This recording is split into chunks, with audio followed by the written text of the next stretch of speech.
1941. Un'isola dalmata. Confini mobili sullo stesso paesaggio.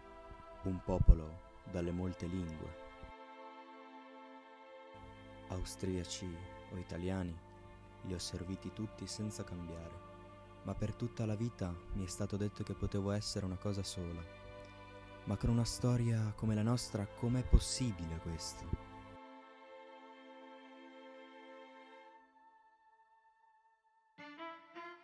Due storie parallele.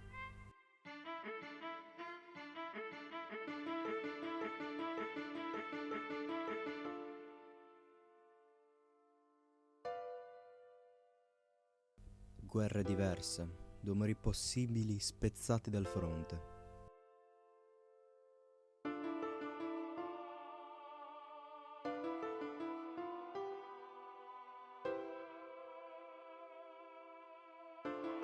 Due guerre vicine nel tempo.